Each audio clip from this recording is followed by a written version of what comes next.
Hello friends, আবারও একটি নতুন রেসিপি নিয়ে তোমাদের সামনে হাজির হয়েছি। আজকের রেসিপি নর্থ বেঙ্গলের স্পেশাল স্কোয়াশ রেসিপি। আগেও আমি স্কোয়াশে এক দুটো রেসিপি আমার চ্যানেলে দিয়েছি, তোমাদের দেখা না থাকলে অবশ্যই দেখে নিও, আশা করছি ভালো লাগবে। আজকে আরও একটি নতুন রেসিপি নিয়ে তোমাদের সামনে হাজির হয়েছি। এখানে আমি নিয়ে নিয়েছি স্কোয়াশ তো নিশ্চয়ই তোমরা সবাই চেনো। যদি এটা পাহাড়ি এলাকার একটি সবজি, তবে এখন বর্তমানে সব জায়গায় পাওয়া যায়। আর নিয়েছি ডিম।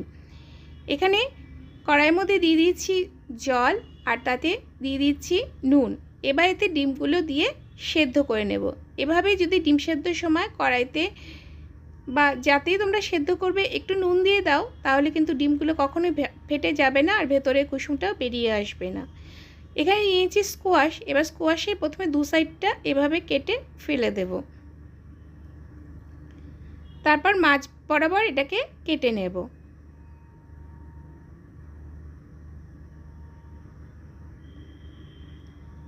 স্কোয়াশ কিন্তু বেশ নরম একটা সবজি, তাই কাটতে বিশেষ অসুবিধা হয় না। এবার এর মাঝে বীজটা ফেলে দেব, আর পেছনের যে খোসাটা আছে সেটা এভাবে পিলারের সাহায্যে ছুলে নেব। এই দেখো, ঠিক এভাবে পোটে ছুলে নিতে হবে। ফিরে আসছি পুরো স্কোয়াশে খোসা ছাড়িয়ে। এই দেখো বন্ধুরা, সব স্কোয়াশে খোসাগুলো কিন্তু ছাড়ানো হয়ে গেছে। এবার এগুলোকে ছোট ছোট টুকরো করে কেটে নিতে হবে। আবারও মাছ বারবার একটাইভাবে টুকরো করে নিলাম, আর ছোট ছোট পিস করে কেটে নিলাম।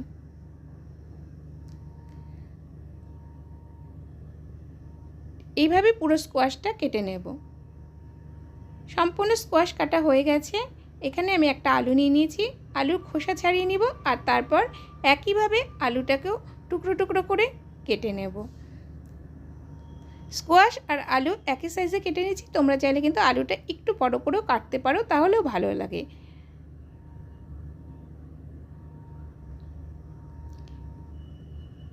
আলু আর স্কোয়াশ আমার কাটা হয়ে গেছে। এদিকে আমি ডিমগুলোকেও ছাড়িয়ে নিয়েছি। এবার ডিমের গায়ে এবারে ছোট ছোট করে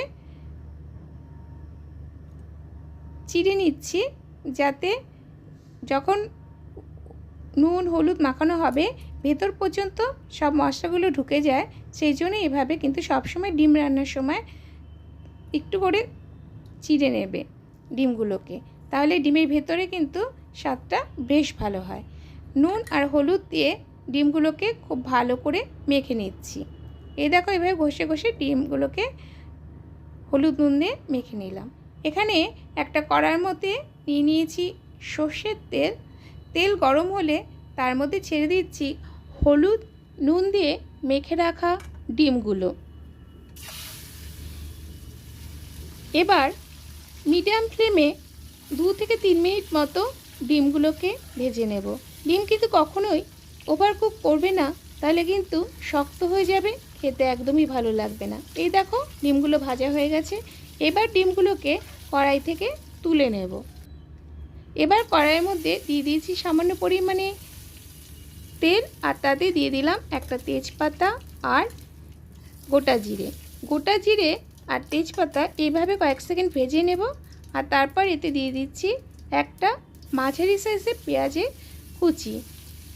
তোমরা চাইলে একটু বেশি পেঁয়াজও ব্যবহার করতে পারো, তবে এখন গরম বলে আমি একটু হালকা মশলা ব্যবহার করছি, তাই এখানে একটাই মাঝারি সাইজের পেঁয়াজ দিলাম। পেঁয়াজটা হালকা নরম হওয়া পর্যন্ত এইভাবে ভেজে নিতে হবে, লাল করার দরকার নেই। হালকা নরম হলে এর মধ্যে দিয়ে দেব টমেটো।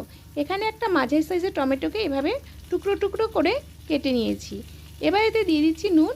তোমরা তো জানোই নুন দিলে টমেটো খুব তাড়াতাড়ি নরম হয়ে যায়, তাই এখানে আমি নুনটা দিয়ে দিলাম পরিমাণ মতো। এবার নুন আর পেঁয়াজ কয়েক মিনিট এভাবে ভেজে নেব, মিনিটখানেক ভেজে নিলেই নরম হয়ে যাবে। আর এরপর এতে দিয়ে দিচ্ছি বাটা মশলা। এখানে আমি আদা রসুন আর লঙ্কার পেস্ট নিয়েছি, এগুলোকে ভালো করে মিক্সিতে একসাথে পেস্ট করে নিয়েছি। এবার বাটা মশলা খুব ভালো করে কাটা মশলার সাথে এভাবে মিশিয়ে নেব। এই সময় গ্যাসের ফ্লেম লোতে রাখা আছে। এবার এতে দিয়ে দিচ্ছি কিছু গুঁড়ো মশলা। দিয়ে দিলাম হলুদের গুঁড়ো 1 টিস্পুন, হাফ টিস্পুন দিয়ে দিলাম ধনে গুঁড়ো, 1 টিস্পুন দিয়ে দিচ্ছি ভাজা জিরে গুঁড়ো। এবার এই গুঁড়ো মশলা খুব ভালো করে বাটা মশলার সাথে মিশিয়ে নেব। গ্যাসের ফ্লেম কিন্তু লোতেই রাখা আছে। গ্যাসের ফ্লেম লোতে রেখে প্রায় 2 মিনিট মতো এইভাবে মশলা কষিয়ে নেব। মশলা যত ভালো করে কষাবে সবজির টেস্ট কিন্তু ততটাই ভালো হবে। দেখো ভালো করে মশলা কষানো হয়ে গেছে। এবার এতে দিয়ে দিলাম সামান্য পরিমাণের জল, যাতে মশলাটা নিচে লেগে না যায়। মশলা ভালো করে কষানো হয়ে গেলে এবার এতে দিয়ে দিচ্ছি আলু আর স্কোয়াশ। আলু আর স্কোয়াশ রান্নার সময় কিন্তু তোমরা চাইলে আলুগুলোকে আলাদা করে ভেজেও ব্যবহার করতে পারো। যেহেতু আমি কম তেলে রান্নাটা করতে চাচ্ছি, তাই আলুগুলোকে আলাদা করে আর ভাজলাম না, একসাথে আলু আর স্কোয়াশগুলোকে মশলার মধ্যে দিয়ে দিলাম। স্কোয়াশ কিন্তু আলাদা করে ভাজার কিছুই নয়, তোমরা যদি চাও তাহলে আলুগুলোকে আলাদা করে ভেজে নিতে পারো। এবার এতে দিয়ে দিচ্ছি গোলমরিচের গুঁড়ো। স্কোয়াশ রান্নায় কিন্তু অবশ্যই গোলমরিচের গুঁড়ো ব্যবহার করবে। এই গোলমরিচের সামান্য ব্যবহারেই কিন্তু স্কোয়াশের স্বাদ দ্বিগুণ হয়ে যায়। যারা কখনো বাড়িতে ট্রাই করো না, অবশ্যই বাড়িতে ট্রাই করো, দেখবে অসাধারণ লাগে খেতে। ভালো করে মিশিয়ে দিলাম গোলমরিচ অন্যান্য উপকরণের সাথে। এবার একটু ঢাকনি দিয়ে ঢেকে দিলাম আর প্রায় 7 মিনিট মতো এগুলোকে কষিয়ে নিলাম। ভালো করে সবজি কষানো হয়ে গেলে এর মধ্যে দিয়ে দিচ্ছি পরিমাণ মতো জল। এখানে আমি 1.5 গ্লাস মতো জল ব্যবহার করছি। তোমরা যতটা পরিমাণে ঝোল লাগবে সেই অনুযায়ী এখানে জল দেবে। এবার আবারও একটি ঢাকনি দিয়ে ঢেকে দেব আর 10 মিনিটের জন্য আলু স্কোয়াশগুলোকে সেদ্ধ করে নেব। প্রায় 10 মিনিট হয়ে গেছে। দেখো আলু আর স্কোয়াশ কিন্তু প্রায় সেদ্ধ হয়ে গেছে। এবার এতে দিয়ে দিচ্ছি সেদ্ধ করে ভেজে রাখা ডিমগুলোকে। ডিম ভালো করে ঝোলের সাথে মিশিয়ে দেব আর তারপর একটা ঢাকনিতে ঢেকে দেব আর 5 মিনিটের জন্য রান্না করে নেব। যেহেতু স্কোয়াশ আলু সেদ্ধই আছে, ডিমও সেদ্ধ আছে, তাই বেশি সময় ধরে এটাকে সেদ্ধ করতে হবে না। 5 মিনিট মতো রান্না করে নিলেই চলবে। 5 মিনিট হয়ে গেছে। এবার এতে দিয়ে দিচ্ছি সামান্য পরিমাণে চিনি, এটা অপশনাল, না দিলেও চলবে। আর দিয়ে দিলাম ঘি। ঘি কিন্তু অবশ্যই দেবে, তাহলে খেতে বেশি ভালো লাগে। সবশেষে দিয়ে দিচ্ছি গুঁড়ো গরম মশলা। এবার চিনি, ঘি আর গরম মশলা খুব ভালো করে এইভাবে ঝোলের সাথে মিশিয়ে নেব আর তারপর 2 মিনিট হাই ফ্লেমে ঝোল ফুটিয়ে নিয়ে গ্যাসের ফ্লেম বন্ধ করে দেব। তো বন্ধুরা দেখলে তো কত সহজেই তৈরি করে ফেললাম ডিম দিয়ে স্কোয়াশের একটি অভিনব রেসিপি, যা খেতে হয়েছিল অসাধারণ। তোমরাও বাড়িতে অবশ্যই ট্রাই করো, আশা করছি ভালো লাগবে। ভালো লাগলে লাইক করবে, কমেন্ট করবে আর শেয়ার করতে ভুলো না যেন। যারা চ্যানেলে নতুন, যদি চ্যানেলটিকে সাবস্ক্রাইব করে না থাকো তাহলে অবশ্যই সাবস্ক্রাইব করে পাশে থাকা বেল আইকনটিকে প্রেস করে দিও, যাতে কোনো ভিডিও দেওয়ার সাথে সাথে তোমাদের কাছে নোটিফিকেশান পৌঁছে যায়।